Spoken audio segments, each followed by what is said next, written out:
സത്യത്തിൽ വെടിമരുന്ന് തീർന്നിരിക്കുകയാണ്. ഈ പ്രായത്തിൽ ഇങ്ങനെ ഒരു വെടിമരുന്നിന് അംസാക്ക തീ കൊടുക്കുമെന്ന് ഞാൻ പ്രതീക്ഷിച്ചിരുന്നില്ല. അദ്ദേഹം ഇവിടെ സൂചിപ്പിച്ചതുപോലെ അനാരോഗ്യകരമായ കാരണങ്ങൾ കൊണ്ട് പല പദവികളും ഏറ്റെടുക്കാതിരിക്കുന്ന അംസാക്കയെ പലപ്പോഴും ഞാൻ എൻ്റെ നാട്ടിലടക്കം പ്രസംഗത്തിന് വിളിക്കാറുണ്ട്. എന്നെക്കൊണ്ടാവില്ല, ആരോഗ്യം അനുവദിക്കുന്നില്ല എന്നാണ് അദ്ദേഹം പറയാറുള്ളത്. എൻ്റെ പ്രിയപ്പെട്ട സഖാക്കളോട് എനിക്ക് സൂചിപ്പിക്കാനുള്ളത്, പാർട്ടിക്കൊരു പ്രശ്നം വന്നാൽ മരണശയ്യയിൽ നിന്ന് എണീറ്റ് വന്ന് ഈ പാർട്ടിയെ പ്രതിരോധിക്കാൻ കെൽപ്പുള്ള അംസാക്കയെ പോലുള്ള ജീവിതം സമർപ്പിച്ച കമ്മ്യൂണിസ്റ്റുകാരാണ് എൻ്റെ മുമ്പിലിരിക്കുന്നത് എന്ന ബോധ്യം എൻ്റെ മുമ്പിൽ നിൽക്കുന്ന മാധ്യമപ്രവർത്തകർക്ക് ഉണ്ടാകണം എന്ന് സാന്ദർഭികമായി ഓർമ്മിപ്പിക്കുക. നിങ്ങളുടെ ക്യാമറ വേദിയിലേക്കല്ല തിരിക്കേണ്ടത്, പിറകിലേക്കാണ്. കാരണം കോൺഗ്രസിൻ്റെ വേദിയിലൊക്കെ നിറയെ ആളുണ്ടാവും, സദസ്സിൽ ആളുണ്ടാവില്ല. ഞങ്ങളെ സംബന്ധിച്ചിടത്തോളം ഈ സദസ്സിൽ ഉള്ള ആൾക്കൂട്ടം, അതാണ് ഞങ്ങളുടെ കരുത്ത്. ഞാൻ വെറുതെ പറഞ്ഞതല്ല എൻ്റെ കയ്യിൽ വെടിമരുന്നില്ല എന്ന്. കാരണം അസുഖമായി വന്നതാണ്. അംസാക്കയുടെ പ്രസംഗം കേട്ട് ചിരിച്ച് ഉള്ള ആരോഗ്യം കൂടി പോയ അവസ്ഥയിലാണ്. പക്ഷെ ഞാൻ ഇന്നലെ ഒന്ന് ഭയപ്പെട്ടു. ഇന്നലെ അൻവറിൻ്റെ പ്രസംഗം ലൈവായി കേൾക്കുകയാണ്. ഇടയ്ക്കൊന്ന് കരണ്ട് പോയി വന്നു.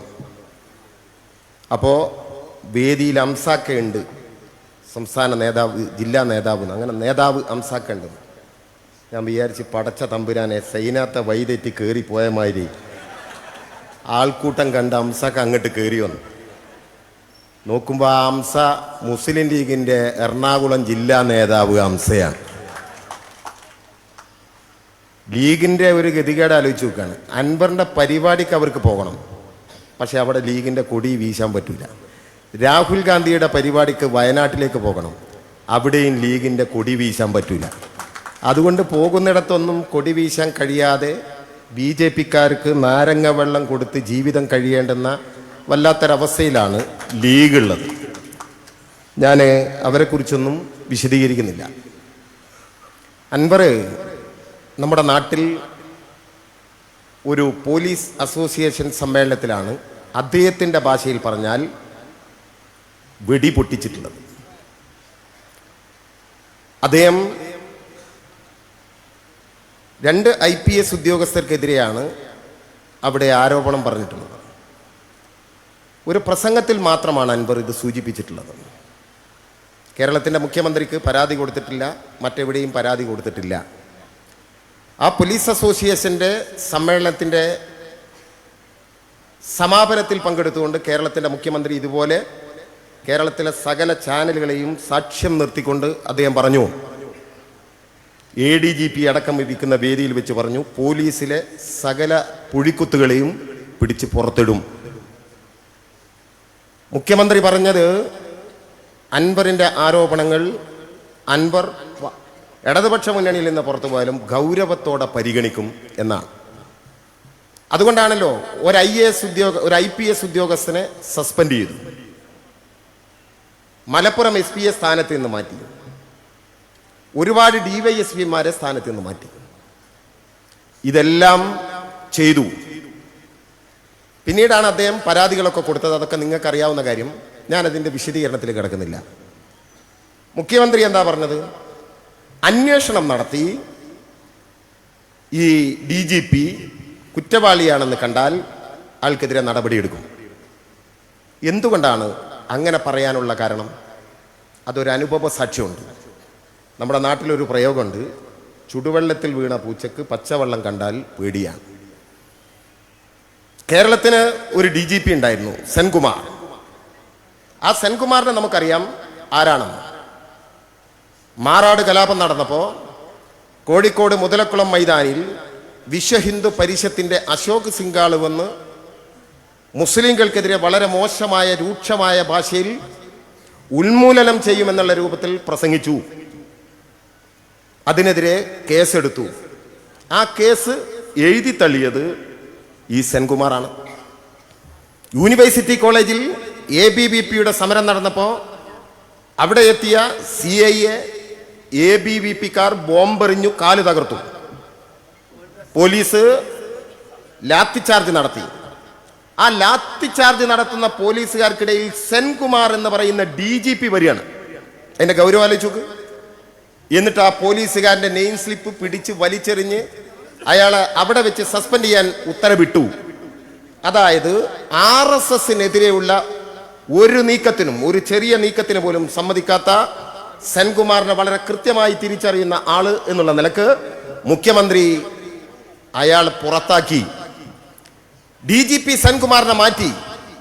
ഞാൻ ചോദിക്കട്ടെ, എന്നെ കേൾക്കുന്ന കോൺഗ്രസ്സുകാരുണ്ടെങ്കിൽ, എന്നെ കേൾക്കുന്ന ലീഗുകാരുണ്ടെങ്കിൽ, എന്തായിരുന്നു നിങ്ങളുടെ നിലപാട്? കേരളത്തിന്റെ മുഖ്യമന്ത്രി കഴിവുറ്റ ഒരു DGP ആയ സെൻകുമാറിനെ സ്ഥാനത്ത് നിന്ന് പുറത്താക്കി. അയാളെ തിരിച്ചു കൊണ്ടുവരണമെന്ന് പറഞ്ഞു. ആ സെൻകുമാർ സുപ്രീം കോടതിയിൽ പോയി. സുപ്രീം കോടതിയിൽ പോയ സെൻകുമാറിന് വേണ്ടി സൗജന്യമായി കേസ് വാദിച്ച മനുഷ്യന്റെ പേര് നവാസ് ബീരാൻ എന്നാണ്. അയാള് ലീഗിന്റെ നേതാവാണ്. അയാള് സുപ്രീം കോടതിയിലെ വക്കീലായിരുന്നു, ഇല്ലേ? എന്നിട്ട് ചന്ദ്രിക പത്രത്തിൽ ആ സമയത്ത് ഒരു ലേഖനം വന്നു. ഇതാണ് ആ ലേഖനം. ചാനലുകാർക്ക് കാണാൻ പറ്റുമെന്ന് വിചാരിക്കുന്നു. പിണറായിയെ വീഴ്ത്തിയ ആരിസ് ബീരാനെ അറിയുമോ? പിണറായിയെ വീഴ്ത്തിയ എന്ന് പറഞ്ഞാൽ പിണറായി നടന്നു പോകുമ്പോൾ കാല് വെച്ച് വീഴ്ത്തിയല്ല. ഈ DGP സെൻകുമാറിന് വേണ്ടി സുപ്രീം കോടതിയിൽ സൗജന്യമായി കേസ് വാദിച്ച് ജയിച്ച് ഈ സെൻകുമാറിനെ തിരിച്ച് കേരളത്തിന്റെ DGP ആക്കിയ, അങ്ങനെ പിണറായിയെ കാല് വെച്ച് വീഴ്ത്തിയ ആരിസ് ബീരാനെ അറിയുമോ? ചന്ദ്രികയിലെ ലേഖനാണ്. മനസ്സിലായി നിങ്ങൾക്ക്? അഭിമാനിക്കാം ഓരോ KMCC-കാരനും ലീഗ് പ്രവർത്തകനും. പിണറായി സർക്കാരിനെ മുട്ടുകുത്തിച്ച സെൻകുമാർ കേസ് ഏറ്റെടുത്ത് സൗജന്യമായി വിജയിപ്പിച്ച അഡ്വക്കേറ്റ് ആരിസ് ബീരാന്, ഡൽഹി മേഖല KMCC-യുടെ പ്രസിഡന്റ് അഡ്വക്കേറ്റ് ആരിസ് ബീരാന് അഭിവാദ്യങ്ങൾ. ആരാണ്? മുസ്ലിം ലീഗ്. കഴിഞ്ഞില്ല, തിരിച്ചടികളുടെ മാലപ്പടക്കം. സെൻകുമാറിന്റെ ചിത്രം വെച്ച് ഈ പോസ്റ്റ് ചെയ്ത ആളുടെ പേരെന്താ അറിയോ? സയ്യിദ് മുനവ്വർ അലി ശിഹാബ് തങ്ങൾ. മനസ്സിലായ? ലീഗിന്റെ നേതാവ്. മാറാട് കലാപത്തിന്റെ പേരിൽ മുസ്ലിങ്ങളെ കേരളത്തിൽ നിന്ന് ഉന്മൂലനം ചെയ്യുമെന്ന് പറഞ്ഞ അശോക് സിംഗാളിനെതിരെയുള്ള കേസ് പിൻവലിച്ച സെൻകുമാറിനെ അഭിവാദ്യങ്ങൾ അർപ്പിക്കുന്ന ആരാണ്? മുസ്ലിം ലീഗാണ്.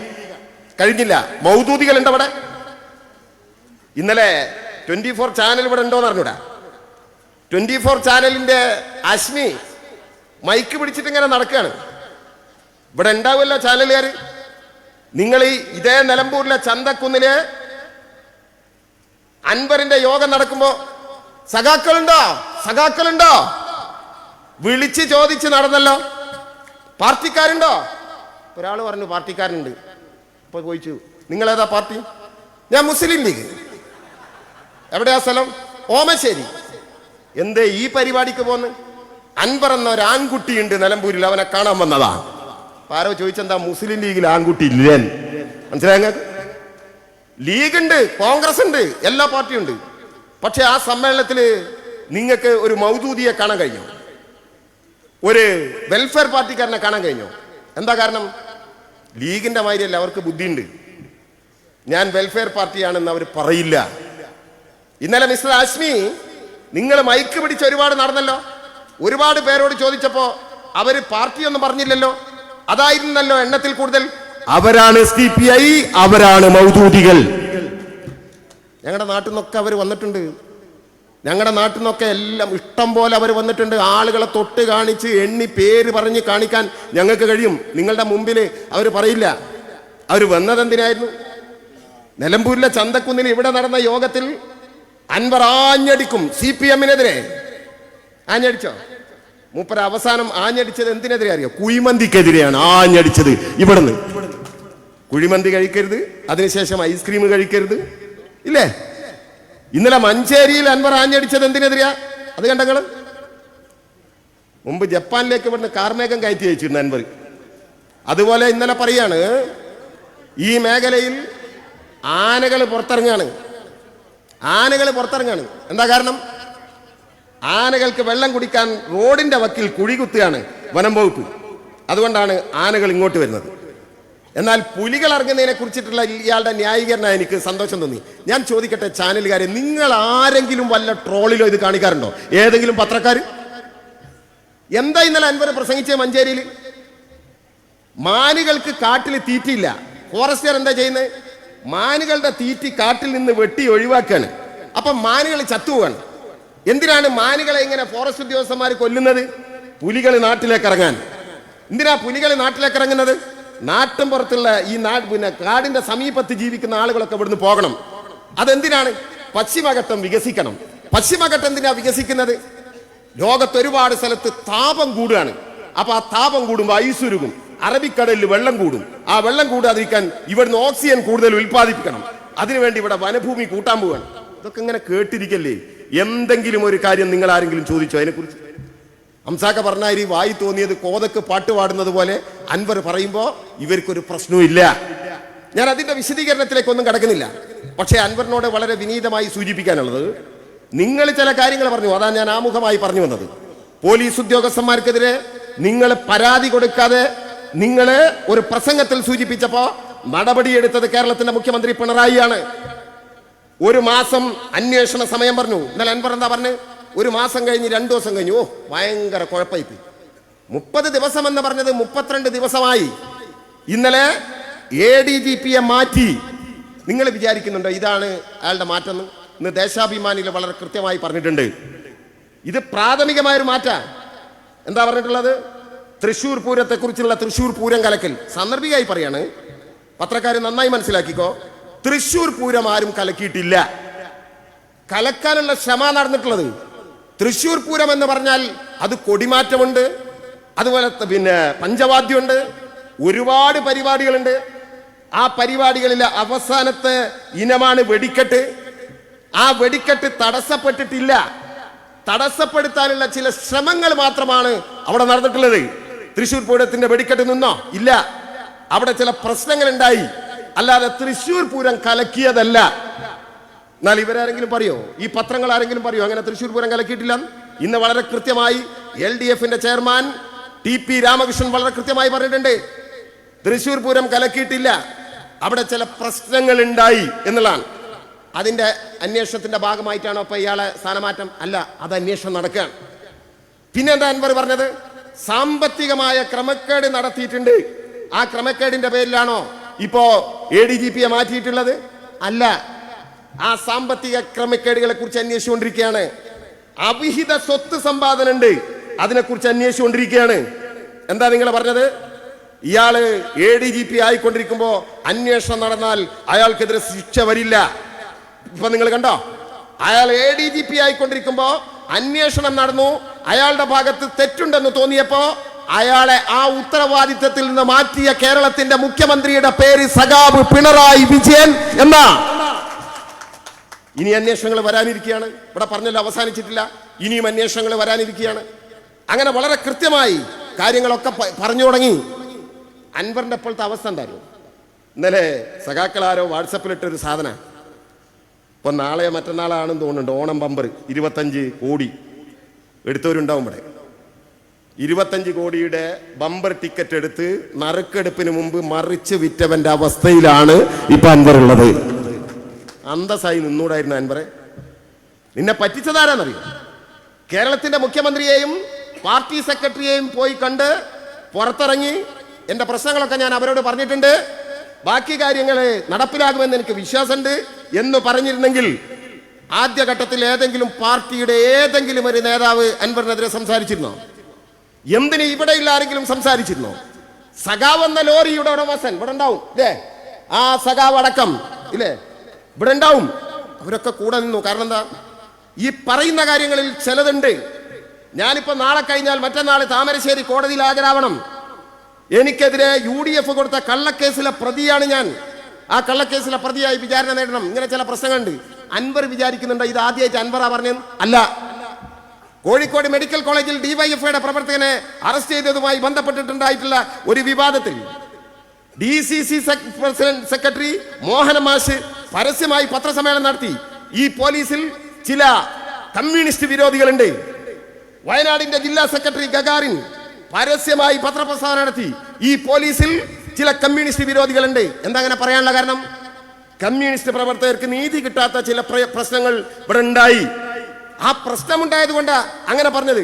അൻവർ ഇത് പറഞ്ഞപ്പോ കുറെ ആളുകൾ ഏറ്റെടുത്തു എന്ന് വിചാരിച്ചപ്പോ ഇയാൾ വിചാരിച്ചു ലോകത്തിൽ ആദ്യമായിട്ട് ഇവിടെയാണ് നടക്കുന്നത്. ഞങ്ങൾ ആരും കേരളത്തിലെ ഒരു കമ്മ്യൂണിസ്റ്റ് പാർട്ടി പ്രവർത്തകനും താങ്കൾക്കെതിരെ പറഞ്ഞില്ല. അത് രാഷ്ട്രീയ മര്യാദയുടെ ഭാഗമായിട്ടാണ് പറയാതിരുന്നത്. പക്ഷേ എവിടെയാ നിങ്ങൾക്കെതിരെ പറയേണ്ടി വന്നത്? എവിടെയാ നിങ്ങൾക്കെതിരെ പറയേണ്ടി വന്നത്? ഞാൻ ഇപ്പോഴും ആലോചിക്കുന്നു. ഈ നിലമ്പൂർ മണ്ഡലത്തിലെ മരുതയിൽ ഒരു പരിപാടി പങ്കെടുക്കാൻ പോകണം. അന്നാണ് അൻവർ ഇവിടെ നിലമ്പൂരിൽ പത്രസമ്മേളനം നടത്തുന്നത്. എൻ്റെ കാറിന്റെ തൊട്ടു മുമ്പിലാണ് അൻവറിന്റെ കാർ PWD റെസ്റ്റ് ഹൗസിലേക്ക് കയറിയത്. മരുതയില് 2 ധീര സഖാക്കൾ അവർ മരിച്ചു കഴിഞ്ഞാൽ തങ്ങളുടെ മൃതശരീരം മെഡിക്കൽ കോളേജിലെ വിദ്യാർത്ഥികൾക്ക് പഠിക്കാൻ കൊടുക്കുന്നു എന്ന ഉത്തമ കമ്മ്യൂണിസ്റ്റ് മാതൃക നടപ്പിലാക്കുന്നതിന് സാക്ഷ്യം വഹിക്കാൻ പോയതാ ഞാൻ. അത് കഴിഞ്ഞപ്പോഴാണ് അൻവറിന്റെ പ്രസ്താവന. അൻവർ എന്താ പറഞ്ഞത്? മുഖ്യമന്ത്രി പറഞ്ഞു, നേരത്തെ അൻവർ പറഞ്ഞതിനോട് ന്യായമായി പ്രതികരിക്കാമെന്നൊക്കെ പറഞ്ഞതിന് ശേഷം എവിടെ അൻവറിനെ ഭയച്ചിട്ടുള്ളത്? അൻവർ ഇനിയെങ്കിലും കേൾക്കുന്നുണ്ടെങ്കിൽ മനസ്സിലാക്കിക്കോ. നിങ്ങളെ വഴിപിയപ്പിച്ചത് മൗദൂദി ചാനലാണ്. നിങ്ങളെ വഴിപിയപ്പിച്ചത് റിപ്പോർട്ടർ ചാനലാണ്. അവർ നിങ്ങളോട് വന്ന് ചോദ്യം ചോദിക്കുമ്പോ, സ്മൃതിയെ പോലെയുള്ള കടുത്ത കമ്മ്യൂണിസ്റ്റ് വിരോധികൾ നിങ്ങളോട് ചോദ്യം ചോദിക്കുമ്പോ ആ ട്രാപ്പിലേക്ക് നിങ്ങൾ അങ്ങ് കയറി. നിങ്ങൾക്ക് ഇങ്ങനെ വാർത്തയിൽ നിറഞ്ഞു നിൽക്കണം, അതിനപ്പുറത്തേക്ക് ഒന്നുമില്ല. ആ ചാനലുകളുടെ കുത്തിത്തിരിപ്പിന്റെ കൂടെ നിങ്ങൾ അങ്ങ് പോയി. പിന്നെ വായിൽ തോന്നിയത് കോതക്ക് പാട്ടുപാടി. അപ്പോ പിണറായി പറഞ്ഞു, ഇത് കമ്മ്യൂണിസ്റ്റ് ശൈലിയല്ല. അൻവർ വന്നിട്ടുള്ളത് കോൺഗ്രസ് സംസ്കാരത്തിൽ നിന്നാണ് എന്നാ പറഞ്ഞത്. അൻവർ കോൺഗ്രസ്സുകാരനാണെന്നല്ല പറഞ്ഞു. കോൺഗ്രസ് സംസ്കാരത്തിൽ നിന്നാണ് അൻവർ വന്നിട്ടുള്ളത് എന്ന് പറഞ്ഞപ്പോ അന്ന് നിലമ്പൂരിൽ വെച്ച് പത്രസമ്മേളനം നടത്തിയിട്ട് എന്താണ് മിസ്റ്റർ അൻവർ നിങ്ങൾ പറഞ്ഞത്? ഇയാൾ ഉദാഹരിക്കുകയാണ്. എന്താ ഉദാഹരണം? EMS ആരായിരുന്നു? EMS എങ്ങനെ സഖാവായത്? EMS എവിടെ കിടക്കുന്നു? ഈ അൻവർ എവിടെ കിടക്കുന്നു? EMS മാത്രമല്ല, കിഷൻ സിംഗ്, സുർജിത്ത് അടക്കമുള്ള ഇന്ത്യയിലെ കമ്മ്യൂണിസ്റ്റ് പാർട്ടി രൂപീകരിച്ചിട്ടുള്ള സകല മനുഷ്യരും കോൺഗ്രസ് എന്ന രാഷ്ട്രീയ പ്രസ്ഥാനത്തിൽ നിന്ന് വന്നിട്ടുള്ളതാണ്. ബ്രിട്ടീഷുകാർക്കെതിരെ ഇന്ത്യ രാജ്യത്ത് ഉയർന്നു വന്നിട്ടുള്ള ജനവികാരത്തിന്റെ രാഷ്ട്രീയ പേരാണ് കോൺഗ്രസ്. ഇല്ലേ? ഒരു ബ്രിട്ടീഷുകാരിയാണ് WH ഹ്യൂം എന്ന് പറയുന്ന ഒരാളാണ് അത് ഉണ്ടാക്കിയിട്ടുള്ളത്. ബ്രിട്ടീഷുകാർക്കെതിരെയുള്ള സമരാവകാശത്തിന്റെ പേര് കോൺഗ്രസ്. ആ കോൺഗ്രസിൽ KPCC പ്രസിഡന്റ് ആയിരുന്ന മുഹമ്മദ് അബ്ദുറഹിമാൻ സാഹിബിന്റെ കൂടെ KPCC സെക്രട്ടറി ആയിരുന്നു EMS. ആ EMS അൻവറെ നിന്റെ മാതിരി വന്നിട്ട് അകത്ത് കയറാതെ പുറത്ത് നിന്നിട്ട് അകത്തുള്ളത് എൻ്റെ കുട്ടികളാണ്, എൻ്റെ വീടാണ്. എങ്ങനെയുണ്ട്? അകത്തുള്ള എൻ്റെ സഖാക്കളെ, എൻ്റെ പാർട്ടി. നീ പാർട്ടിയിൽ വന്നിട്ടുണ്ടോ മിസ്റ്റർ? നീ പാർട്ടിയിൽ വന്നിട്ടുണ്ടോ? എന്നിട്ട് പറയാണ് EMSനെ പോലെ വന്നാണ്. അവിടെയാണ് പ്രതികരിക്കാൻ തുടങ്ങിയത്. എന്താ കാരണം? എനിക്ക് അൻവറിനെ നേരത്തെ അറിയാം. എന്താ കാരണം? ഞാനും അൻവറും ഒരുമിച്ച് കോൺഗ്രസിൽ ഉണ്ടായതാ. അതിനുശേഷം അൻവറും ഞാനും ഒരുമിച്ച് DICയിലേക്ക് പോയി. ഉമ്മൻചാണ്ടി സർക്കാരിനെതിരെ പടയൊരുക്കവുമായി മുരളീധരൻ വന്നപ്പോ ഒരുമിച്ച് പോയി. അൻവർ DICയുടെ സംസ്ഥാന വൈസ് പ്രസിഡന്റായി. ഞാൻ DICയുടെ കർഷക സംഘത്തിന്റെ സംസ്ഥാന ജനറൽ സെക്രട്ടറിയായി. മുരളീധരൻ വീണ്ടും കോൺഗ്രസിലേക്ക് തിരിച്ചു നടക്കാൻ തുടങ്ങിയപ്പോ ഇല്ല, ഛർദിച്ചതിലേക്ക് തിരിച്ചു കയറാൻ ഞങ്ങൾ ഇല്ല എന്ന് പറഞ്ഞ് ഞാൻ നേരെ CPMലേക്ക് വന്നു. CPMൽ വന്നപ്പോ നേരെ എന്നെ മെമ്പറാക്കിയതല്ല. നേരെ മെമ്പറാക്കുന്ന പ്രശ്നം ഈ പാർട്ടിയിലില്ല. കാരണം വരുന്നത് കോൺഗ്രസിൽ നിന്നാണ്. അതിൻ്റെതായ ചില ദുശീലങ്ങളൊക്കെ മനുഷ്യന് ബാക്കിയുണ്ടാവും. ഞാനിതൊക്കെ പരസ്യമായി പ്രസംഗിക്കുന്നതിന് എനിക്കതിൽ ഭയമൊന്നുമില്ല. ആ ദുശീലങ്ങളെയൊക്കെ പാർട്ടി പരിശോധിക്കും. എന്നിട്ട് പാർട്ടി പറയും അതൊക്കെ മാറ്റണം. എന്നിട്ട് ഇങ്ങനെ നിരീക്ഷിച്ച് 1 വർഷം ഞാൻ കമ്മ്യൂണിസ്റ്റ് സഹയാത്രികനായി, കാൻഡിഡേറ്റ് മെമ്പറായി, അങ്ങനെ പാർട്ടിയിലേക്ക് വന്നിട്ട് 14 വർഷമായി. ഞാൻ ഇപ്പോഴും ഈ പാർട്ടിയിലെ ലോക്കൽ കമ്മിറ്റി മെമ്പർ മാത്രമാണ്. ഈ കേരളത്തിൽ ആകെ ഞാൻ പ്രസംഗിക്കാൻ പോകാറുണ്ട്. കാരണം പടച്ച തമ്പുരാൻ എനിക്കൊരു നീളമുള്ള നാവ് വന്നിട്ടുണ്ട്. 4 ആളെ കണ്ടാൽ അത് വർക്ക് ചെയ്യും. അപ്പൊ ഞാൻ പാർട്ടിക്ക് വേണ്ടി പ്രവർത്തിക്കുന്ന അങ്ങനെയാണ്. ഞാൻ ചാനൽ ചർച്ചകളിൽ പങ്കെടുക്കാറുണ്ട്, ഞാൻ ജാഥ വിളിക്കാറുണ്ട്, ഞാൻ പോസ്റ്റർ ഒട്ടിക്കാറുണ്ട്. ഞാൻ പറഞ്ഞല്ലോ, ഇപ്പോ ഈ പിണറായി സർക്കാരിന്റെ ഭരണത്തിൽ 2 കേസിൽ ഞാൻ പ്രതിയാണ്. UDFന്റെ ഭരണകാലത്ത് 14ഓളം കേസുകളിലെ പ്രതിയാണ്. മനസ്സിലായില്ലേ? അങ്ങനെ പ്രവർത്തിച്ചു. പക്ഷേ നിങ്ങൾക്ക് ഈ പാർട്ടി തന്ന അനുഗ്രഹങ്ങൾ ആലോചിച്ചു നോക്ക്. 2 തവണ MLA ആയി. അൻവർ പറയാണ് അത് എന്റെ വോട്ടാണ്. നിങ്ങൾ മത്സരിച്ചല്ലോ നേരത്തെ, നിങ്ങൾ പാർലമെന്റിലേക്ക് സ്വതന്ത്രനായി മത്സരിച്ചു, നിങ്ങൾ നിയമസഭയിലേക്ക് സ്വതന്ത്രനായി മത്സരിച്ചു. നിങ്ങൾക്ക് ജയിക്കാൻ പറ്റിയോ? പറ്റിയില്ല. എപ്പോഴാ ജയിച്ചത്? കമ്മ്യൂണിസ്റ്റുകാർ പിന്തുണ തന്നപ്പോൾ മാത്രമേ മിസ്റ്റർ അൻവർ നിങ്ങൾക്ക് ജയിക്കാൻ കഴിഞ്ഞിട്ടുള്ളൂ. അത് നിങ്ങൾ നന്നായി മനസ്സിലാക്കുക. ആ രാഷ്ട്രീയം നിങ്ങൾ മറന്നുപോയി. ഞാൻ എന്തൊക്കെയോ ഭയങ്കര സംഭവമാണ്. സ്വാഗതം ആരാണ്? സ്വാഗതം സുഗുവിന് നട കയറ്റം കിട്ടി, അധ്യക്ഷനായി. നന്ദി പറയാൻ പോയപ്പോ ജോഷി ചതിച്ചാശാനെ, ജോഷിയെ കാണുന്നില്ല. ആ ജോഷിക്ക് ഇത്തവണ കയറ്റം കിട്ടി, സ്വാഗത പ്രസംഗമായി. പക്ഷെ മൂപ്പരി നെക്സസ് പോയി നെക്ലേസ് ആക്കി.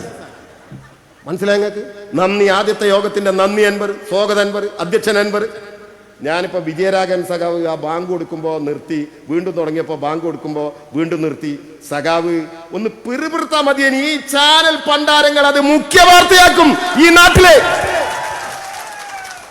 അൻവർ ബാങ്ക് കൊടുക്കുമ്പോൾ പറഞ്ഞു ഈ പണ്ടാരം ഒന്ന് ഇങ്ങനെ ഒന്നും പാടില്ല, ഈ പാങ്കൊക്കെ ഒന്ന് ഒരുമിച്ചാക്കിക്കൂടെ?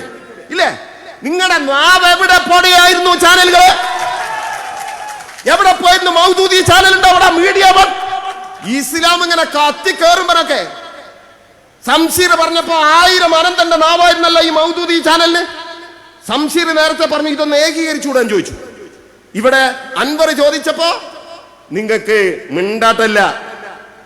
എന്നിട്ട് അൻവർ ഇങ്ങനെ പറയാണ്. എന്താ പറയുന്നത്? ഇടക്കിടക്ക് പറയും എന്റെ വാപ്പ ശൗക്കത്ത് അലിയാണ്. ഞങ്ങൾക്ക് അതിൽ സംശയമല്ലല്ലോ. ഇതെന്തിനാ ആവർത്തിച്ച് വീണ്ടും പറയുന്നത്? എന്നിട്ട് പറയാണ് പിണറായി എന്താ മനസ്സിലാക്കിയത്? എന്നെ കേസ് കുടുക്കിയിട്ട് അങ്ങ് ജയിലിൽ ഇട്ട് കളയാം, എന്നെ പേടിപ്പിക്കാം എന്നാണോ പിണറായി ധരിച്ചിരിക്കുന്നത്? മിസ്റ്റർ പിണറായി, നിങ്ങൾക്ക് എന്റെ വാപ്പയെ അറിയില്ല. ശൗക്കത്ത് അലി എന്നുള്ള പേര് ആണ് അൻവറിന്റെ വാപ്പ എന്നുള്ളത് കേൾക്കുന്നതിന് മുമ്പ് നാട്ടുകാർക്ക് ഒരു കൺഫ്യൂഷൻ വന്നു. എന്താണ്? ഒരിക്കൽ അൻവർ പറഞ്ഞു എന്റെ വാപ്പ പിണറായിയാണ്. ഒരാഴ്ച കഴിഞ്ഞപ്പോ പറഞ്ഞു അല്ല എന്റെ വാപ്പ കോടിയേരിയാണ്. ഏതെങ്കിലും ഒരു വാപ്പയിൽ ഉറച്ചേക്ക്. ഞാൻ അങ്ങനെ ആ അർത്ഥത്തിൽ പറഞ്ഞെന്ന് വിചാരിക്കണ്ട. മനസ്സിലായില്ലേ? ഞാൻ പറഞ്ഞു വന്നത് എന്റെ വാപ്പ പിണറായി, പിന്നെ ആരാന്ന് പിണറായിക്ക് അറിയില്ല, അതുകൊണ്ട് എന്നെ ഭയപ്പെടുത്താൻ നിൽക്കണ്ട. മീഡിയ 1 ചാനൽ, മൗദൂദി പത്രം, വലിയ വാർത്ത. മറ്റു ചാനലുകൾ മോശമല്ല, പക്ഷെ ഇവരാണല്ലോ കൊമ്പന്മാര്, ഇല്ലേ? ഞാൻ ചോദിക്കട്ടെ മിസ്റ്റർ അൻവർ, നിങ്ങൾ പിണറായിയോട് ചോദിച്ചല്ലോ ആരോയാണ് പേടിപ്പിക്കുന്നതെന്ന് അറിയോ? അടിയന്തരാവസ്ഥ എന്നൊരു കാലമുണ്ടായിരുന്നു ഇവിടെ. കോൺഗ്രസ് ഇന്ത്യയിൽ അടിയന്തരാവസ്ഥ കൊണ്ടുവന്നപ്പോ കൂത്തുപറമ്പിന് ഒരു MLA ഉണ്ടായിരുന്നു. MLA ആയിക്കൊണ്ടിരിക്കെ പാതിരാത്രിയുടെ മറവിൽ കേരളത്തിന്റെ പോലീസ് അറസ്റ്റ് ചെയ്ത് കൊണ്ടുപോയി തലശ്ശേരി പോലീസ് സ്റ്റേഷനില് ലോക്കപ്പിലിട്ട് ഇടിച്ച് ചവിട്ടി മതിക്കുമ്പോ ഓരോ തവണയും നിലത്ത് വീഴുമ്പോ അമ്മേ എന്ന് നിലവിളിക്കാതെ ഇൻകുലാബ് സിന്ദാബാദ് എന്ന് വിളിച്ച ആ മനുഷ്യന്റെ പേര് മുണ്ടയിൽ കോരന്റെ മകൻ പിണറായി വിജയൻ. മുണ്ടയിൽ കോരന്റെ മകൻ പിണറായി വിജയൻ. കഞ്ഞി കുടിക്കാൻ വകയില്ലാത്ത വീട്ടിൽ ജനിച്ച പിണറായി. മനസ്സിലായി നിങ്ങൾക്ക്? കഞ്ഞിപ്പാർച്ച നടത്തുന്ന ബാപ്പാന്റെ മോനാണെന്ന് പറയുന്ന അൻവർ മനസ്സിലാക്കിക്കോ. അന്ന് ഒരുത്തന്റെ മുമ്പിലും കീഴടങ്ങാതെ ചോരയിൽ കുളിച്ച് ബോധം കെട്ട് വീണിട്ട് ആ ചോര അണിഞ്ഞ കുപ്പായവുമായി കേരളത്തിന്റെ നിയമസഭയിൽ പോയി കേരളത്തിന്റെ ആഭ്യന്തരമന്ത്രി എന്ന കരുണാകരന്റെ മുഖത്ത് നോക്കി മിസ്റ്റർ കരുണാകരൻ, നിങ്ങൾക്ക് എന്റെ നട്ടെല്ല് ചവിട്ടി തൊടിക്കാം, പക്ഷേ തന്റെ മുമ്പിൽ നട്ടെല്ല് വളക്കാൻ എനിക്ക് മനസ്സില്ലടോ എന്ന് പറഞ്ഞവന്റെ പേര് പിണറായി വിജയൻ. മൗദൂദി ചാനൽ മനസ്സിലാക്കിക്കോ. അന്നത്തെ ജമാഅത്തെ ഇസ്ലാമിയുടെ അമീർ ഇനി ഞാൻ ജമാഅത്തിൽ പ്രവർത്തിക്കില്ലെന്ന് മാപ്പെഴുതി കൊടുത്ത് അനുയായികളെ ഒറ്റിക്കൊടുത്ത് പുറത്തിറങ്ങിയ ചരിത്രമാണ്. ഞങ്ങളോട് പറയിപ്പിക്കരുത്. പറയേണ്ടി വന്നാൽ ഞങ്ങൾ പറയും. ജമാഅത്തെ ഇസ്ലാമി അല്ല കമ്മ്യൂണിസ്റ്റ് പാർട്ടി. നന്നായി മനസ്സിലാക്കിക്കോ. അത്രയും ഞാൻ അതിനെ കുറിച്ച് പറയുന്നുണ്ട്. എന്നിട്ട് ഇങ്ങോട്ട് പഠിപ്പിക്കാൻ വരിക. ഇവിടെ അംസാക്ക പറഞ്ഞുകൊണ്ട് മറ്റു കാര്യത്തിലേക്ക് കിടക്കുന്നില്ല. ഇയാളെ പറഞ്ഞെന്താ? എന്നെ നിസ്കരിക്കാൻ സമ്മതിക്കുന്നില്ല. ഞാൻ അതിന് പറഞ്ഞു, ഞാൻ ഈ പാർട്ടിയിലേക്ക് വന്ന അംസാക്ക പറഞ്ഞ കാര്യം ആവർത്തിക്കുന്നില്ല. 2010 പാർട്ടി മെമ്പറായി 2014 ഉംറ നിർവഹിക്കാൻ പോവാണ്. അപ്പൊ ഞാൻ എഴുതി ഫേസ്ബുക്കിൽ, ഉംറ നിർവഹിക്കാൻ ഞാൻ പാർട്ടിയോട് സമ്മതം വാങ്ങി. ഉംറ നിർവഹിക്കാനല്ല, വിദേശത്ത് പോകണമെങ്കിൽ പാർട്ടി സമ്മതം വേണം, പാർട്ടിയെ ബോധ്യപ്പെടുത്തണം. അങ്ങനെ ഉംറ നിർവഹിച്ചു, അതും ഹജ്ജ് നിർവഹിച്ചു, നമസ്കാരം നിർവഹിച്ചു. ഇല്ലേ? ഇതൊക്കെ ഒരു വിളിച്ചു പറയേണ്ട കാര്യമാണ്. എന്നിട്ട് പറഞ്ഞല്ലോ മോഹൻദാസ് അദ്ദേഹം RSS ആണ്, നമസ്കരിക്കാൻ പോയത് കൊണ്ടാണ് എന്നെ അദ്ദേഹത്തിന് ഇഷ്ടപ്പെടാത്തത്. അതിന് അംസാക്ക മറുപടി പറഞ്ഞു. പിന്നെ പറഞ്ഞല്ലോ എന്തിനാ നിങ്ങൾ ആ മോഹൻദാസ് സഖാവിനെ പറഞ്ഞാൽ പോരെ? മോഹൻദാസ് സഖാവിനെ പറഞ്ഞ അവിടെ നിർത്തിയുടെ രാഷ്ട്രീയം. എന്നെ മോഹൻദാസ് കോമാളി എന്ന് വിളിച്ചു കളഞ്ഞു. മോഹൻദാസിന്റെ അച്ഛൻ കോമാളിയാണ് എന്ന് പറഞ്ഞ അൻവറിനോട് വളരെ വിനീതമായി സൂചിപ്പിക്കാനുള്ളത്,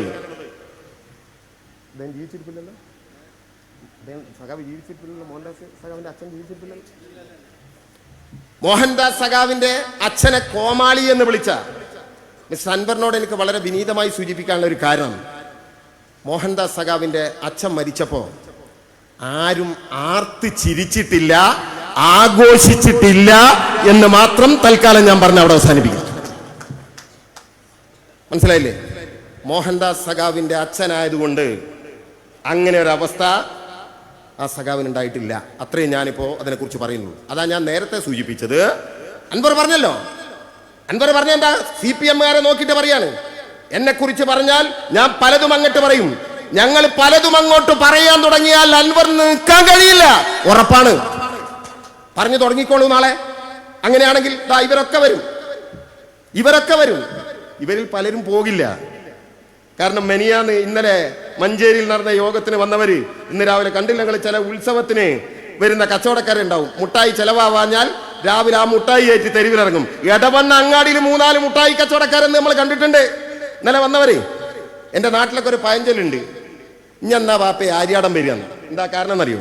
എൻ്റെ നാട്ടിനടുത്ത് എം എം കാരശ്ശേരിയോട് ചോദിച്ചാൽ അറിയാം. കാരശ്ശേരി പഞ്ചായത്തിൽ പതിറ്റാണ്ടുകൾക്ക് മുമ്പ് ഈ ആര്യാടിനൊരു പരിപാടിക്ക് വരുന്നു.